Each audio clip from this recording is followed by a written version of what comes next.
రామకృష్ణారెడ్డి మీద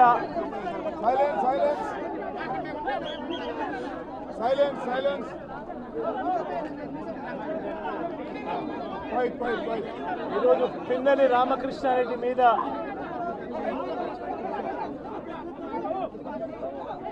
తన మీద ఏకంగా 307 అంటే అటెంప్ట్ టు మర్డర్ లాంటి కేసులు పెట్టి ఏ రకంగా అన్యాయంగా తనను జైల్లో నిర్బంధించడం జరుగుతూ ఉందో కూడా చూస్తూ ఉన్నాం. ఈరోజు రాష్ట్ర వ్యాప్తంగా కూడా ఇదే కార్యక్రమాలు జరుగుతూ ఉన్నాయి. రాష్ట్ర వ్యాప్తంగా కూడా కేవలం తెలుగుదేశం పార్టీకి చంద్రబాబు నాయుడు గారికి ఓటు వేయలేదు అన్న ఒకే ఒక కారణంతో ఏకంగా ఆస్తులను ధ్వంసం చేస్తూ ఉన్నారు, దొంగ కేసులు పెడతా ఉన్నారు. వీళ్ళే కొడతారు, మళ్ళీ వీళ్ళే అటువైపున ఉన్న వారి మీద వాళ్ళు కొట్టారు అని చెప్పి కేసులు పెడతారు. ఇంతటి దారుణంగా ఈరోజు రాష్ట్రంలో పరిపాలన సాగిస్తూ ఉన్నారు. నేను అడుగుతా ఉన్నా, ఇదే గత 5 సంవత్సరాల కాలంలో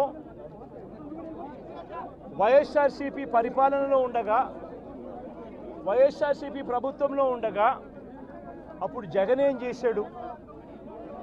కులం చూడలేదు, మతం చూడలేదు, ప్రాంతం చూడలేదు, చివరికి ఏ పార్టీకి ఓటు వేశారన్నది కూడా చూడకుండా ప్రతి పథకము ప్రతి మనిషి కూడా అర్హత అన్నది మాత్రమే ప్రామాణికంగా తీసుకుని ప్రతి ఇంటికి డోర్ డెలివరీ చేసిన ప్రభుత్వం వైఎస్ఆర్సీపీ ప్రభుత్వందైతే, జగన్మోహన్ రెడ్డి ప్రభుత్వందైతే ఈరోజు కేవలం తెలుగుదేశం పార్టీకి ఓటు వేయలేదని, కేవలం చంద్రబాబు నాయుడు గారికి ఓటు వేయలేదని, కేవలం ఓటు వేయలేదన్న ఒక్క కారణంతో ఆస్తులు ధ్వంసం చేస్తూ ఉన్నారు, మనుషులను కొడతా ఉన్నారు, కొట్టి మరి కేసులు పెడతా ఉన్నారు.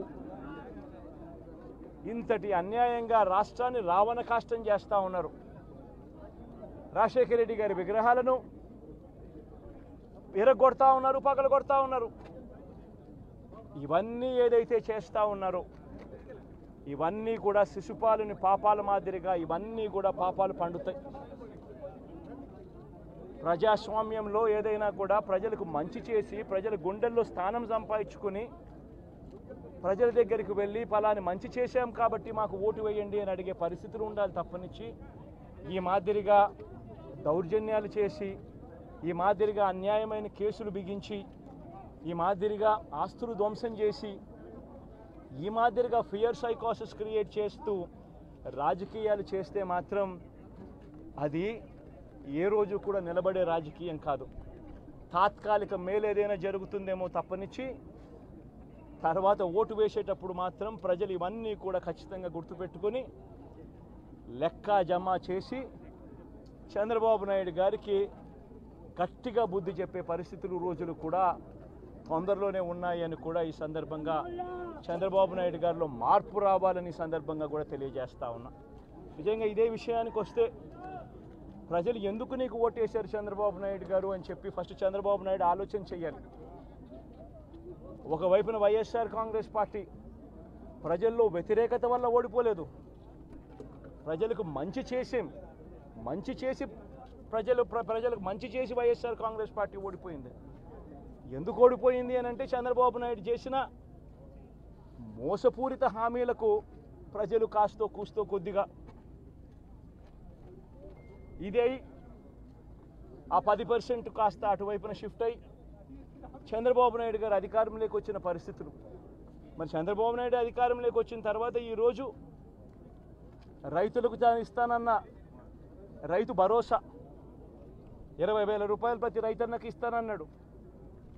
వ్యవసాయం స్టార్ట్ అయింది, ఖరీఫ్ మొదలైంది, పంటలు వేగంగా వేస్తూ ఉన్నారు రైతన్నలు. ఇంతవరకు రైతు భరోసా 10,000-20,000 రూపాయలు ఇస్తానన్న దానికి అతి గతి లేదు. బడులు మొదలయ్యాయి.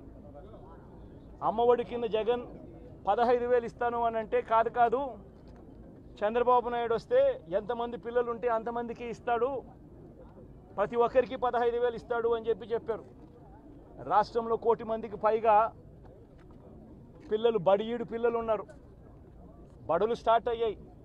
ఆ ప్రతి తల్లి కూడా అడుగుతూ ఉంది, తల్లికి వందనం అని పేరు పెట్టావు, అమ్మఒడి అనే పథకాన్ని పేరు మార్చావు, మరి ఆ డబ్బులు ఏమైనాయని చెప్పి గవర్నెన్స్ మీద కాస్త ధ్యాస పెట్టి ఆ తల్లులకి ఇచ్చే డబ్బులు ఇచ్చే కార్యక్రమం చూడండి. రైతులకు ఇచ్చే రైతు భరోసా 20,000 ఇస్తామన్నారు, ఇచ్చే కార్యక్రమం చూడండి. ప్రతి అక్క చెల్లెమ్మకు 18 ఏళ్ళు పైబడిన ప్రతి అక్క చెల్లెమ్మకు ప్రతి ఒక్కరికి 1,500 రూపాయలు ఇస్తామని చెప్పారు. అంటే సంవత్సరానికి 18,000 రూపాయలు. రాష్ట్రంలో 4,12,00,000 మంది ఓటర్లు ఉండరని చెప్పి మొన్ననే లెక్కలు తేలాయి. అందులో దాదాపుగా 2,10,00,000 మంది మహిళా ఓటర్లే. అంటే అందరూ 18 సంవత్సరాలు నిండిన మహిళా ఓటర్లే.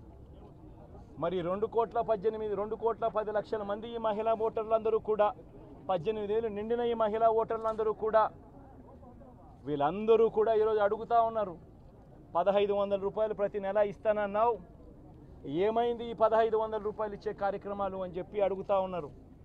వాటి మీద ధ్యాస పెట్టే కార్యక్రమం చంద్రబాబు నాయుడు చేయాలి.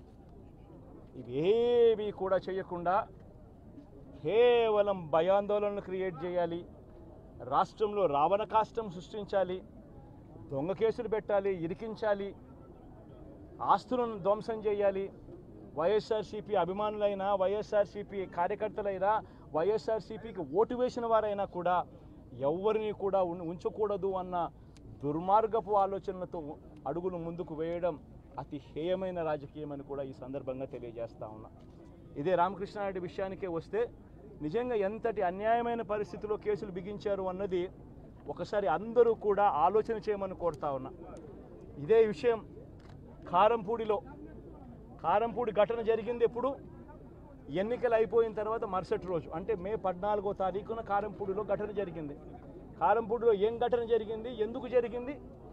కారంపూడిలో తెలుగుదేశం పార్టీ చేసిన ఆకృత్యాలకు ఒక ఎస్సీ కుటుంబంలో ఉన్న మహిళలు ఇబ్బంది పడే పరిస్థితిలోకి పోయినప్పుడు వాళ్ళను పరామర్శించడానికి డిఎస్పీ అనుమతి తీసుకునే మరుసటి రోజు, ఎన్నికలు అయిపోయిన మరుసటి రోజు ఎమ్మెల్యే బయలుదేరాడు. ఎమ్మెల్యే కారంపూడికి చేరుకోక మునిపే ఆ ఎస్సీ కుటుంబం అనేది కారంపూడి అటువైపున ఉంటే, ఊరికి అటువైపున వాళ్ళు ఇల్లుంటే ఆ ఊరు ఎంటర్ కాకమునిపే తనను అడ్డగించడము, అక్కడే గొడవ జరగడము, గొడవ జరిగేది టౌన్లో జరుగుతూ ఉంది, ఇక్కడ నుంచి ఇక్కడ అడ్డగించినారు. అసలు సిఐ అనే నారాయణ స్వామి అనే ఈ సిఐతో కనీసం ఎమ్మెల్యే కనీసం తటస్థ కూడా పడలేదు. కనీసం చూసిన దాఖలాలు కూడా లేవు వీళ్ళిద్దరు. ఆ రోజు ఆయన ఉండేది వేరే గొడవలో వేరే లొకేషన్, టౌన్ మధ్యలో గొడవ జరుగుతా అంటే ఆయన ఉన్నాడు, టౌన్ మొదట్లో ఈయన ఉన్నాడు. అసలు ఆయన తటస్థపడలేదు. ఆయన మీద ఆ గొడవ జరిగేటప్పుడు రాళ్ళు ఇటువైపు నుంచి అటువైపు నుంచి పడ్డాయి. చిన్న రాయి తగ్గించచ్చేమో బహుశా, అని చిన్న రాయి కాబట్టి అసలు ఆయన మరుసటి రోజు ఆయన అదే రోజు మెడికల్ లీగల్ కేసు కూడా పెట్టాల. అంటే ఎంత చిన్న ఘటన అది, జరిగిందో లేదో కూడా తెలియదు. మే 14న జరిగితే 9 రోజుల తర్వాత, అంటే మే 23వ తారీఖున ఆయనకి ఏదో జరిగిందన్నట్టుగా సిఐ హత్యాయత్నం కేసు పెట్టడం జరుగుతూ ఉంది రామకృష్ణారెడ్డి. కనీసం సీన్లో కూడా నేను వ్యక్తిని, ఇది అన్యాయం కాదా అని అడుగుతా ఉన్నా. ఇన్సిడెంటే జరిగిందో లేదో కూడా తెలియదు. ఇన్సిడెంట్ నిజంగానే జరిగిందంటే మే 14న జరిగిందంటే మే 15వ తారీఖున మెడికల్ లీగల్ ఎందుకు పెట్టలేదు? 17వ తారీఖున సిట్ కేంద్ర ఎన్నికల సంఘం 17వ తారీఖు నుంచి 20వ తారీఖు వరకు పల్నాడు ఏరియాలో ఆ సిట్ బృందం తిరిగి ఇన్సిడెంట్ జరిగిన ప్రతి అంశం మీద రిపోర్ట్ ఇచ్చింది. ఆ రిపోర్ట్ ఇచ్చిన దాంట్లో, ఆ సిట్ ఇచ్చిన రిపోర్ట్లో ఎందుకు రాలేదు? మరి ఈ రకంగా ఒక మనిషిని హత్యాయత్నం కేసు మీద బిగించడం ధర్మమేనా? ఇంకొక కేసు కూడా తన మీద హత్యాయత్నం కేసు పెట్టాడు. మే 13వ తారీఖు ఎన్నికల సమయంలో పాల్వాయి గేట్ అనే పోలింగ్ కేంద్రం దగ్గర తాను వెళ్ళినప్పుడు జరిగిన ఘటన మీద అసలు ఎందుకు ఆ ఘటన జరిగింది? ఏదన్నా కొద్ది గొప్ప కనీసం ఆలోచన చేసే వాళ్ళు ఎవరైనా ఆలోచన చేయాలి కదా. అక్కడ ఉన్న ఎస్సీలను, ఆ గ్రామంలో ఉన్న సామాజిక వర్గం వాళ్ళు గ్రామంలో ఉన్న బూతులు లేకపోయి ఓట్లు వేసే పరిస్థితి లేకుండా ఉన్నప్పుడు అక్కడికి ఆ గ్రామానికి వెళ్ళినప్పుడు ఎమ్మెల్యే ఆ పరిస్థితి చూసి ఎస్పీకి 4 సార్లు 5 సార్లు 10 సార్లు ఫోన్ చేసినా కూడా ఎస్పీ రాని పరిస్థితిలో ఉన్నప్పుడు, కనీసం సిఐని ఎస్ఐని కూడా పంపించిన పరిస్థితిలో ఉన్నప్పుడు, అటువంటి బూత్లో, సెన్సిటివ్ బూత్లో కేవలం ఒకే ఒక్క హోంగార్డును పెట్టి బూతులు నడుపుతూ ఉన్నారు. అటువంటి పరిస్థితిలో అన్యాయం జరుగుతూ ఉందని చెప్పడం కోసం, అన్యాయం జరుగుతూ ఉన్న వాళ్ళ పక్షాన్ని నిలబడడం కోసం ఎమ్మెల్యే లోపలికి పోయి ఈవీఎంను పగలగొట్టే కార్యక్రమం జరిగింది. ఎందుకు ఈవీఎంలో నిజంగానే ఎమ్మెల్యేనే రిగ్గింగ్ చేసుకుంటా ఉంటే, ఎమ్మెల్యేకి అక్కడ నిజంగానే ఎమ్మెల్యే పరిస్థితి అంత బాగుండింటే ఎందుకు ఎమ్మెల్యే ఈవీఎం పక్కన కొడతాడు? అక్కడ పరిస్థితి బాగలేదనే కదా, అన్యాయం చేస్తూ ఉన్నారనే కదా. అక్కడికి పోయినప్పుడు అన్యాయం చూశాడు కాబట్టే కదా ఈవీఎం పగలగొట్టాడు. ఆ ఈవీఎం ఏదైతే పగలగొట్టిన కేసులు ఏదవుతుందో తనకు బెయిల్ వచ్చింది. ఈరోజు తాను బెయిల్ అక్కడ లోపల ఉన్నది ఈవీఎం పగలగొట్టిన కేసులో కాదు, తను లోపల ఉన్నది ఈవీఎం పగలగొట్టిన కేసులో. అన్యాయం జరిగింది అని చెప్పి, అన్యాయం జరుగుతూ ఉన్న పరిస్థితిలో ఎమ్మెల్యే అక్కడికి పోయి అడ్డుకునే కార్యక్రమంలో జరిగింది అని చెప్పి కోర్టులు కూడా గుర్తించాయి కాబట్టి తనకు బెయిల్ వచ్చింది. కానీ మళ్ళీ ఆ తర్వాత ఏం జరిగింది? ఆ ఇన్సిడెంట్ జరిగిన 10 రోజుల తర్వాత, ఆ ఇన్సిడెంట్ జరిగిన 10 రోజుల తర్వాత, అంటే మే 23వ తారీఖున ఎమ్మెల్యే అక్కడికి వెళ్ళి హత్యాయత్నం చేశాడట. అదే పోలింగ్ బూత్లో హత్యాయత్నం చేశాడంట. ఎవడన్నా బుద్ధునోడు ఎవడన్నా నమ్మదానికి ఉందయ్యా? ఎవడన్నా ఎమ్మెల్యే అనేవాడు అక్కడికి పోయినప్పుడు వాళ్ళు చేస్తూ ఉన్న రిగ్గింగు, ఎమ్మెల్యే దానికి అడ్డుకునే కార్యక్రమం చేస్తూ ఉంటే ఎమ్మెల్యే అక్కడికి పోయి ఎమ్మెల్యే హత్యాయత్నం చేస్తాడా? చెప్పడానికైనా హద్దు పొద్దు ఉండాలి కదా. 10 రోజుల తర్వాత ఎమ్మెల్యే హత్యాయత్నం చేశాడని చెప్పి కేసు పెడతారు 10 రోజుల తర్వాత. ఇప్పుడు నిజంగానే అటువంటి ఇన్సిడెంట్ జరిగిందంటే సిట్టు 17వ తారీఖు నుంచి, మే 17వ తారీఖు నుంచి 20వ తారీఖు లోపల మధ్యలో ఇచ్చిన రిపోర్ట్లో, ఆ సిట్లో అది చెప్పాలి కదా, ఇది జరిగింది, ఎమ్మెల్యే అనే వ్యక్తి హత్యాయత్నం చేసే కార్యక్రమం చేశాడు అని చెప్పి రావాలి కదా. మరి ఎందుకు సిట్ రిపోర్ట్లో రాలేదు? ఈ రకంగా ఒక మనిషిని కేవలం 4 సార్లు ఎమ్మెల్యే, తాను 2000 కన్సిస్టెంట్గా 4 సార్లు ఎమ్మెల్యే గెలిచాడు. 2009లో గెలిచాడు, 2011లో గెలిచాడు, 2014లో గెలిచాడు, 2019లో గెలిచాడు. ఒక మనిషి కన్సిస్టెంట్గా 4 సార్లు ఎమ్మెల్యేగా గెలుస్తూ వస్తున్నాడు అని అంటే ఆ మనిషి మంచోడు కాబట్టి గెలుస్తూ వచ్చాడు, ఆ మనిషి మంచోడు కాబట్టి ప్రజలు ఆశీర్వదిస్తూ వచ్చారు. అటువంటి వ్యక్తిని తీసుకొని వచ్చి తప్పుడు కేసులలో ఈ మాదిరిగా బిగించడం ఎంత మటుకు ధర్మం? ఈరోజు ఒక్క రామకృష్ణారెడ్డి ఒక్క పరిస్థితే కాదు, రాష్ట్ర వ్యాప్తంగా ప్రతి గ్రామంలోనూ కూడా ఇదే కార్యక్రమాలు జరుగుతూ ఉన్నాయి. ప్రతి ఒక్కరూ కూడా వాళ్ళ స్థాయిలో రెడ్ బుక్స్ అని చెప్పి రెడ్ బుక్లు పెట్టుకొని ఉన్నారు. చంద్రబాబు నాయుడు స్థాయిలో చంద్రబాబు నాయుడు ఒక రెడ్ బుక్, లోకేష్ స్థాయిలో లోకేష్ ఒక రెడ్ బుక్, ఎమ్మెల్యే స్థాయిలో ఎమ్మెల్యే ఒక రెడ్ బుక్, మండల స్థాయిలో మండల నాయకుడు ఒక రెడ్ బుక్, గ్రామ స్థాయిలో గ్రామంలో ఇంకో రెడ్ బుక్, గ్రామ స్థాయిలో ఇంకో నాయకుడు, గ్రామ స్థాయిలో ఇంకో రెడ్ బుక్లలో పెట్టుకొని ఏం చేస్తూ ఉన్నారు? అతి దారుణంగా అన్యాయంగా ఆస్తులు ధ్వంసం చేస్తూ ఉన్నారు. రాష్ట్రం మొత్తం దాన్ని చూస్తూ ఉంది, కానీ ఎవడు మాట్లాడడం లేదు. దొంగ కేసులు పెడతా ఉన్నారు, పోలీసులు ప్రేక్షక పాత్ర పోషిస్తూ ఉన్నారు. దొంగ కేసులు పెడతా ఉన్నారు, వాళ్ళే కొడతారు, మన ఇటువైపున కేసులు పెడతా ఉన్నారు. రాష్ట్రం మొత్తం ఇది చూస్తూ ఉంది. చీని చెట్లు నరికేస్తూ ఉన్నారు, ఆస్తులు ధ్వంసం చేస్తూ ఉన్నారు, కనిపిస్తూ ఉంది. ఎమ్మెల్యేలు ఏకంగా జేసీబీల మీద, పొక్లేన్ల మీద ఎమ్మెల్యేలు స్వయంగా తీసేసి ఏకంగా పోయి బిల్డింగులు పగలగొట్టే కార్యక్రమాలు చేస్తూ ఉన్నారు. ఇంతటి దారుణంగా నిజంగా చేస్తూ ఉన్నారు అని అంటే ఎల్లకాలం ప్రభుత్వం మీది కాదు, ఎల్లకాలం రోజులు మీయే ఉండవు చంద్రబాబు, అది గుర్తుపెట్టుకో. మీ పాపాలు పండుతూ ఉన్నాయి వేగంగా. ప్రజలు దీన్ని క్షమించని పరిస్థితి లేక వస్తారు. ఖచ్చితంగా మీకు బుద్ధి చెప్పే పరిస్థితులు రోజులు కూడా ఉంటాయి. చేతనైతే మంచి చేయండి, మంచి చేసి ప్రజల మనసులు గెలుచుకుని ఓట్లు ప్రజల మనసుల్లో స్థిరస్థాయిగా నిలబడే కార్యక్రమం చేయండి. కానీ తప్పుడు రాజకీయాలు ఈ మాదిరిగా నువ్వు ఒక్కరివే చేస్తావు అనుకుంటా ఉన్నావు.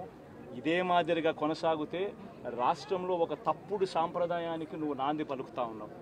నువ్వు వేసే ఈ బీజం, నువ్వు వేసే ఈ తప్పుడు సాంప్రదాయం, రేపొద్దున నువ్వు వేసే ఈ బీజం చెట్టు అవుతుంది. రేపొద్దున నువ్వు ఏదైతే ఇత్తుతావో అదే పండుతుంది. రేపొద్దున మళ్ళీ మీ గ్రామాలలో మీ కార్యకర్తలకు ఇదే పరిస్థితిని ఇదే మాదిరిగానే మళ్ళీ జరిగే కార్యక్రమాలు కూడా జరుగుతాయి. అటువంటి తప్పుడు సాంప్రదాయాలు దయచేసి ఇప్పటికన్నా ఆపండి. నాయకులుగా ఉన్న మనలాంటి వాళ్ళం ఇలాంటివి ప్రోత్సహించకూడదు. ఇలాంటివి ఎవరు తప్పు చేసినా తప్పు అని చెప్పే కార్యక్రమం నాయకులుగా మనం చెయ్యాలి. కానీ దగ్గరుండి ఈ మాదిరిగా ప్రోత్సహించడం అతి దుర్మార్గమైన కార్యక్రమం. దయచేసి దీనికి ఫుల్ స్టాప్ పెట్టే కార్యక్రమం ఖచ్చితంగా చెయ్యండి చంద్రబాబు అని చెప్పి సందర్భంగా మరొక్కసారి చంద్రబాబును ఈసారి హెచ్చరిస్తున్నామని కూడా చెప్తా ఉన్నాం. ఈసారి కోరడం లేదు, హెచ్చరిస్తున్నామని కూడా చెప్తా ఉన్నాం. ఇదే మాదిరిగా జరుగుతూ పోతూ ఉంటే మాత్రం ఎవరైనా కూడా ఊరుకునే కార్యక్రమం జరగదు. రియాక్షన్ అనేది ఖచ్చితంగా ఉంటుందని కూడా చంద్రబాబు నాయుడు సందర్భంగా గట్టిగా చెప్తారు. నెల రోజులైంది, చాలా మంది కార్యకర్తలు కూడా ఇబ్బంది పడిన పరిస్థితి. కార్యకర్తలను వదిలేసి ఈ రోజు భారత రాజ్యాంగ వ్యవస్థని నిర్వీర్యం చేసే విధంగా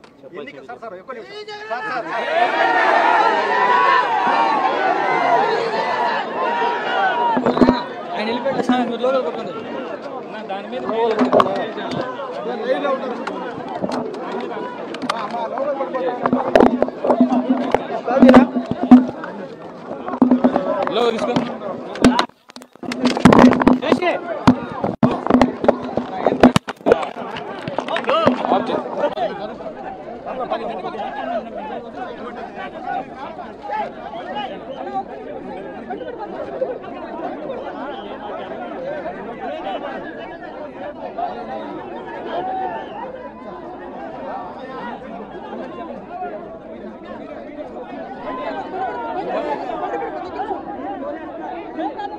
రామకృష్ణారెడ్డి మీద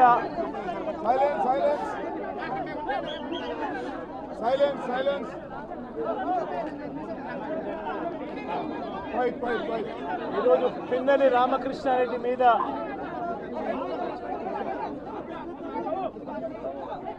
తన మీద ఏకంగా 307 అంటే అటెంప్ట్ టు మర్డర్ లాంటి కేసులు పెట్టి ఏ రకంగా అన్యాయంగా తనను జైల్లో నిర్బంధించడం జరుగుతూ ఉందో కూడా చూస్తూ ఉన్నాం. ఈరోజు రాష్ట్ర వ్యాప్తంగా కూడా ఇదే కార్యక్రమాలు జరుగుతూ ఉన్నాయి. రాష్ట్ర వ్యాప్తంగా కూడా కేవలం తెలుగుదేశం పార్టీకి చంద్రబాబు నాయుడు గారికి ఓటు వేయలేదు అన్న ఒకే ఒక కారణంతో ఏకంగా ఆస్తులను ధ్వంసం చేస్తూ ఉన్నారు, దొంగ కేసులు పెడతా ఉన్నారు. వీళ్ళే కొడతారు, మళ్ళీ వీళ్ళే అటువైపున ఉన్న వారి మీద వాళ్ళు కొట్టారు అని చెప్పి కేసులు పెడతారు. ఇంతటి దారుణంగా ఈరోజు రాష్ట్రంలో పరిపాలన సాగిస్తూ ఉన్నారు. నేను అడుగుతా ఉన్నా, ఇదే గత 5 సంవత్సరాల కాలంలో వైఎస్ఆర్సీపీ పరిపాలనలో ఉండగా, వైఎస్ఆర్సీపీ ప్రభుత్వంలో ఉండగా అప్పుడు జగన్ ఏం చేశాడు? కులం చూడలేదు, మతం చూడలేదు, ప్రాంతం చూడలేదు, చివరికి ఏ పార్టీకి ఓటు వేశారన్నది కూడా చూడకుండా ప్రతి పథకము ప్రతి మనిషి కూడా అర్హత అన్నది మాత్రమే ప్రామాణికంగా తీసుకుని ప్రతి ఇంటికి డోర్ డెలివరీ చేసిన ప్రభుత్వం వైఎస్ఆర్సీపీ ప్రభుత్వందైతే, జగన్మోహన్ రెడ్డి ప్రభుత్వందైతే ఈరోజు కేవలం తెలుగుదేశం పార్టీకి ఓటు వేయలేదని, కేవలం చంద్రబాబు నాయుడు గారికి ఓటు వేయలేదని, కేవలం ఓటు వేయలేదన్న ఒక్క కారణంతో ఆస్తులు ధ్వంసం చేస్తూ ఉన్నారు, మనుషులను కొడతా ఉన్నారు, కొట్టి మరి కేసులు పెడతా ఉన్నారు. ఇంతటి అన్యాయంగా రాష్ట్రాన్ని రావణ కాష్టం చేస్తూ ఉన్నారు. రాజశేఖర రెడ్డి గారి విగ్రహాలను విరగొడతా ఉన్నారు, పగలగొడతా ఉన్నారు. ఇవన్నీ ఏదైతే చేస్తూ ఉన్నారో ఇవన్నీ కూడా శిశుపాలుని పాపాల మాదిరిగా ఇవన్నీ కూడా పాపాలు పండుతాయి.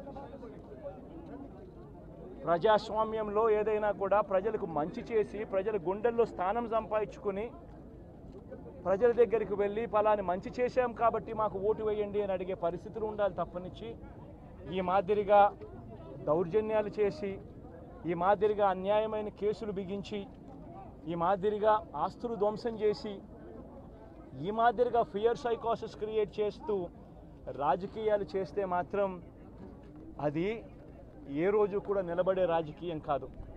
తాత్కాలిక మేలేదైనా జరుగుతుందేమో తప్పనిచ్చి తర్వాత ఓటు వేసేటప్పుడు మాత్రం ప్రజలు ఇవన్నీ కూడా ఖచ్చితంగా గుర్తుపెట్టుకొని లెక్క జమ చేసి చంద్రబాబు నాయుడు గారికి గట్టిగా బుద్ధి చెప్పే పరిస్థితులు రోజులు కూడా తొందరలోనే ఉన్నాయని కూడా ఈ సందర్భంగా చంద్రబాబు నాయుడు గారిలో మార్పు రావాలని సందర్భంగా కూడా తెలియజేస్తా ఉన్నా. నిజంగా ఇదే విషయానికి వస్తే ప్రజలు ఎందుకు నీకు ఓటేశారు చంద్రబాబు నాయుడు గారు అని చెప్పి ఫస్ట్ చంద్రబాబు నాయుడు ఆలోచన చేయాలి. ఒకవైపున వైఎస్ఆర్ కాంగ్రెస్ పార్టీ ప్రజల్లో వ్యతిరేకత వల్ల ఓడిపోలేదు, ప్రజలకు మంచి చేసి ప్రజలకు మంచి చేసి వైఎస్ఆర్ కాంగ్రెస్ పార్టీ ఓడిపోయింది.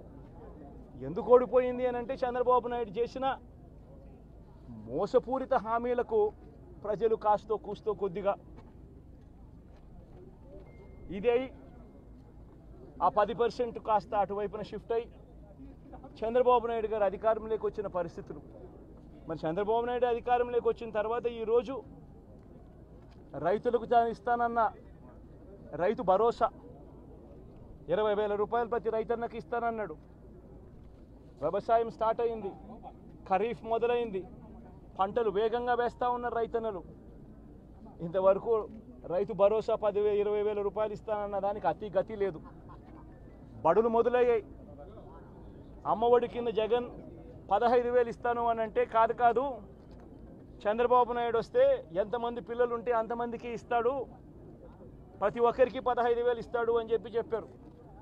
రాష్ట్రంలో 1 కోటి మందికి పైగా బడియీడు పిల్లలు ఉన్నారు. బడులు స్టార్ట్ అయ్యాయి. ఆ ప్రతి తల్లి కూడా అడుగుతూ ఉంది, తల్లికి వందనం అని పేరు పెట్టావు, అమ్మఒడి అనే పథకాన్ని పేరు మార్చావు, మరి ఆ డబ్బులు ఏమైనాయని చెప్పి గవర్నెన్స్ మీద కాస్త ధ్యాస పెట్టి ఆ తల్లులకు ఇచ్చే డబ్బులు ఇచ్చే కార్యక్రమం చూడండి. రైతులకు ఇచ్చే రైతు భరోసా 20,000 ఇస్తామన్నారు, ఇచ్చే కార్యక్రమం చూడండి. ప్రతి అక్క చెల్లెమ్మకు 18 ఏళ్ళు పైబడిన ప్రతి అక్క చెల్లెమ్మకు ప్రతి ఒక్కరికి 1,500 రూపాయలు ఇస్తామని చెప్పారు. అంటే సంవత్సరానికి 18,000 రూపాయలు. రాష్ట్రంలో 4,12,00,000 మంది ఓటర్లు ఉండరని చెప్పి మొన్నలే లెక్కలు తేలాయి. అందులో దాదాపుగా 2,10,00,000 మంది మహిళా ఓటర్లే. అంటే అందరూ 18 సంవత్సరాలు నిండిన మహిళా ఓటర్లే. మరి 2,10,00,000 మంది ఈ మహిళా ఓటర్లందరూ కూడా 18 ఏళ్ళు నిండిన ఈ మహిళా ఓటర్లందరూ కూడా వీళ్ళందరూ కూడా ఈరోజు అడుగుతూ ఉన్నారు, 1,500 రూపాయలు ప్రతి నెల ఇస్తానన్నావు, ఏమైంది ఈ 1,500 రూపాయలు ఇచ్చే కార్యక్రమాలు అని చెప్పి అడుగుతూ ఉన్నారు. వాటి మీద ధ్యాస పెట్టే కార్యక్రమం చంద్రబాబు నాయుడు చేయాలి. ఇవేవి కూడా చేయకుండా కేవలం భయాందోళనలు క్రియేట్ చేయాలి, రాష్ట్రంలో రావణ కాష్టం సృష్టించాలి, దొంగ కేసులు పెట్టాలి, ఇరికించాలి, ఆస్తులను ధ్వంసం చేయాలి. వైఎస్ఆర్సీపీ అభిమానులైనా, వైఎస్ఆర్సీపీ కార్యకర్తలైనా, వైఎస్ఆర్సీపీకి ఓటు వేసిన వారైనా కూడా ఎవరిని కూడా ఉంచకూడదు అన్న దుర్మార్గపు ఆలోచనలతో అడుగులు ముందుకు వేయడం అతి హేయమైన రాజకీయం అని కూడా ఈ సందర్భంగా తెలియజేస్తా ఉన్నా. ఇదే రామకృష్ణారెడ్డి విషయానికే వస్తే నిజంగా ఎంతటి అన్యాయమైన పరిస్థితిలో కేసులు బిగించారు అన్నది ఒకసారి అందరూ కూడా ఆలోచన చేయమని కోరుతా ఉన్నా. ఇదే విషయం కారంపూడి ఘటన జరిగింది ఎప్పుడు? ఎన్నికలు అయిపోయిన తర్వాత మరుసటి రోజు, అంటే మే 14వ తారీఖున కారంపూడిలో ఘటన జరిగింది. కారంపూడిలో ఏం ఘటన జరిగింది, ఎందుకు జరిగింది?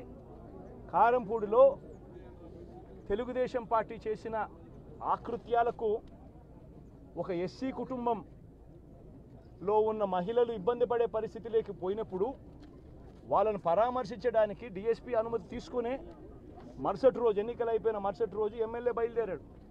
ఎమ్మెల్యే కారంపూడికి చేరుకోక మునిపే ఆ ఎస్సీ కుటుంబం అనేది కారంపూడి అటువైపున ఉంటే, ఊరికి అటువైపున వాళ్ళు ఇల్లుంటే ఆ ఊరు ఎంటర్ కాకమునిపే తనను అడ్డగించడము, అక్కడే గొడవ జరగడము, గొడవ జరిగేది టౌన్లో జరుగుతూ ఉంది, ఇక్కడ నుంచి ఇక్కడ అడ్డగించినారు. అసలు సిఐ అనే నారాయణ స్వామి అనే ఈ సిఐతో కనీసం ఎమ్మెల్యే కనీసం తటస్థ కూడా పడలేదు, కనీసం ఇచ్చిన దాఖలాలు కూడా లేవు వీళ్ళిద్దరు. ఆ రోజు ఆయన ఉండేది వేరే గొడవలో వేరే లొకేషన్ టౌన్ మధ్యలో గొడవ జరుగుతా అంటే ఆయన ఉన్నాడు, టౌన్ మొదట్లో ఈయన ఉన్నాడు. అసలు ఈయన ఆయన తటస్థపడలేదు. ఆయన మీద ఆ గొడవ జరిగేటప్పుడు రాళ్ళు ఇటువైపు నుంచి అటువైపు నుంచి పడ్డాయి. చిన్న రాయి తగ్గించచ్చేమో బహుశా, కానీ చిన్న రాయి కాబట్టి అసలు ఆయన మరుసటి రోజు ఆయన అదే రోజు మెడికల్ లీగల్ కేసు కూడా పెట్టాల. అంటే ఎంత చిన్న ఘటన అది, జరిగిందో లేదో కూడా తెలియదు.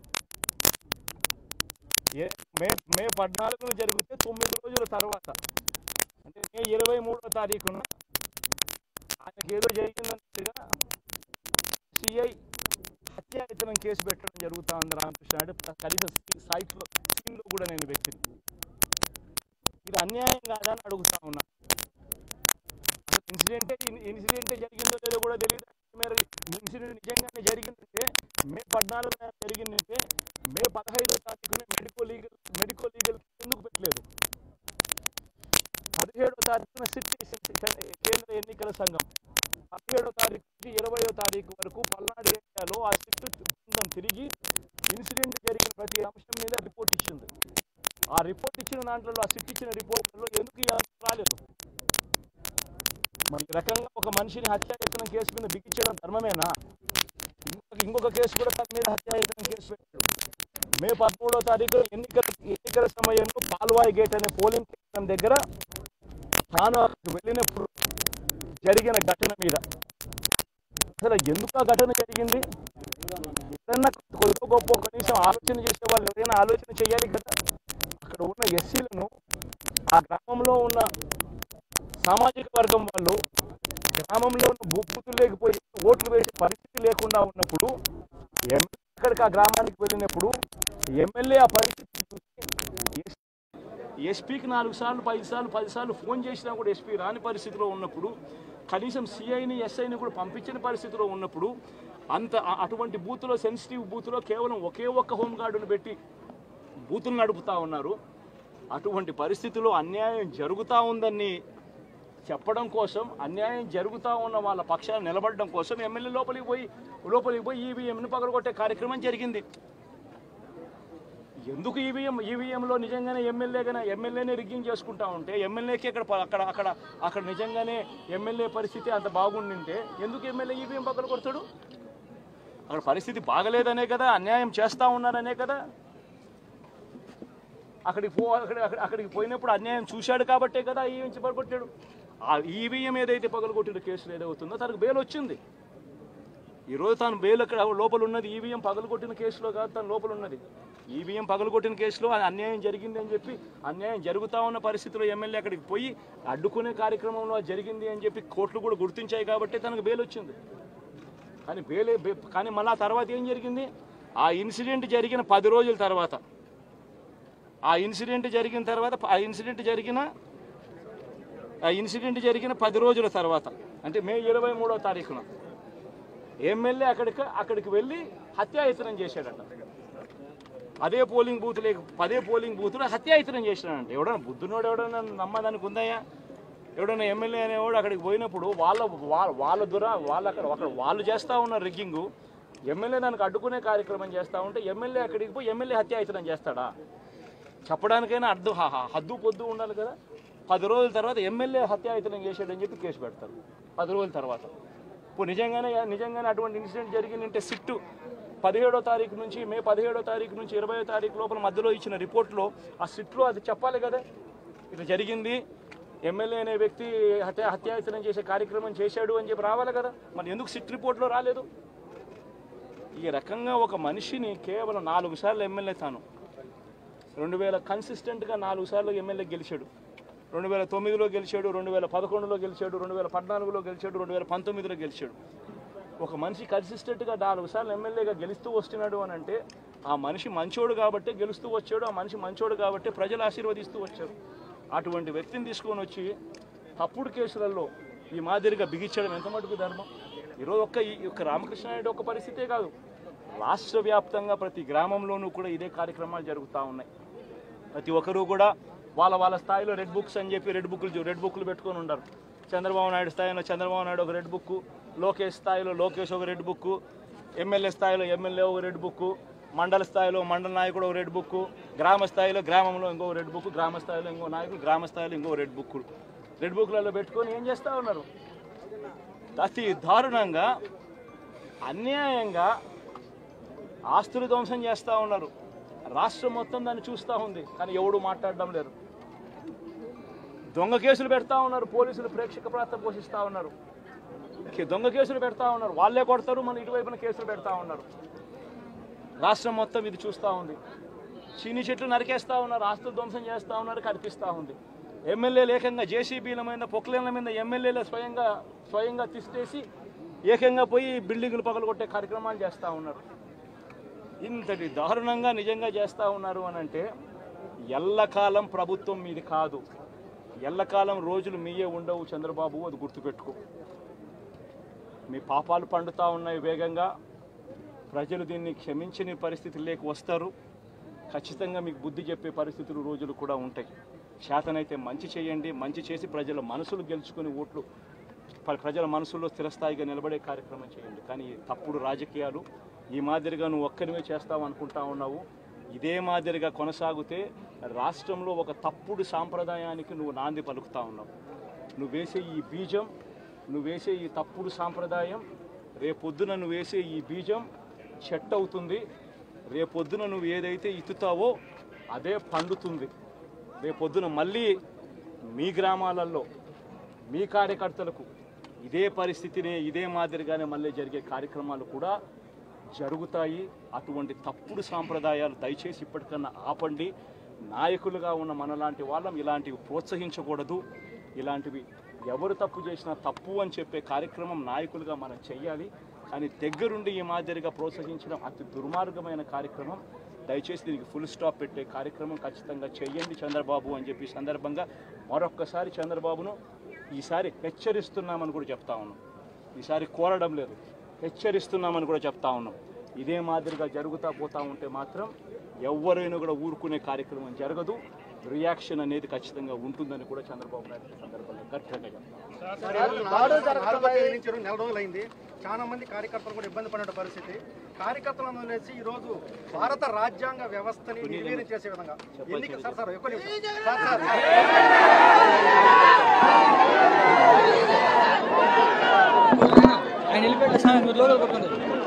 దాని మీద